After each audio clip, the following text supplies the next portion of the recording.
Bablu uncle chocolate दे दीजिए और biscuit भी।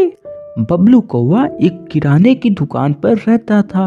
वो प्रतिदिन सुबह ही सुबह काम पर चला जाता था और सारा काम अपनी पूरी ईमानदारी से करता था। बबलू, चलो अब दुकान बंद करने का समय हो गया है, अब तुम भी घर जाओ। ठीक है मालिक। बबलू कौवा अपने घर चला जाता है। बबलू के घर में उसका बेटा और उसकी पत्नी रहती थी।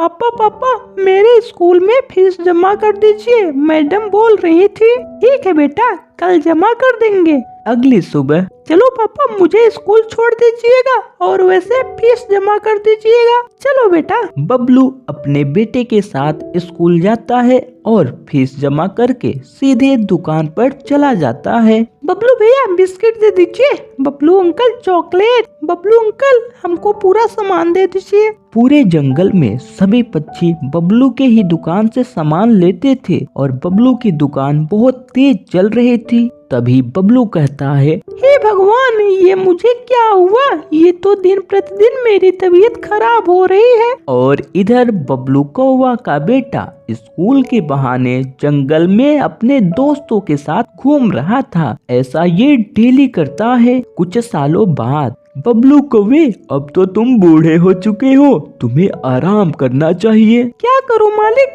बच्चे को पढ़ाकर कुछ बड़ा अफसर बनाना है, इसलिए तो बुढ़ापे में भी काम कर रहा हूँ। अगले दिन बबलू कौवे की तबीयत बहुत ज्यादा खराब हो जाती है। वो कई महीने घर में ही पड़ा रहता है और धीरे धीरे घर में पैसे की तंगी बढ़ने लगती है, जिसके कारण बबलू का बेटा कहता है, पिताजी अब मैं आपकी जगह काम करने जाऊंगा। बबलू का बेटा अपने पिता की तरह सुबह ही सुबह काम पर जा रहा था। तभी कहता है, बाप रे, इतनी ज्यादा ठंड, ये तो बहुत ज्यादा तेज है। सच में हमारे पिताजी बहुत मेहनत करते थे। बबलू का बेटा दुकान पर पहुंच जाता है। भैया मुझे चावल दे दीजिए। भैया मुझे चॉकलेट दे दीजिए। भैया मुझे नमक दे दीजिए। भैया मेरा पूरा सामान पैक कर दीजिए। बबलू का बेटा इतने ग्राहक को देखकर घबरा जाता है और घबरा कर कहता है, शांत रहो तुम लोग, नहीं करना है मुझे काम। तभी मालिक आता है, बोलता है, बेटा तेरा बाप तुझे पढ़ाने के लिए अभी तक बुढ़ापे में काम किया और तुम उसकी फीलिंग्स को कुछ समझ ही नहीं रहे हो। हाँ अंकल, लेकिन मैंने अपने दोस्तों के साथ स्कूल में घूमा और जंगल का चक्कर लगाया, मैंने अपनी पढ़ाई की ही नहीं।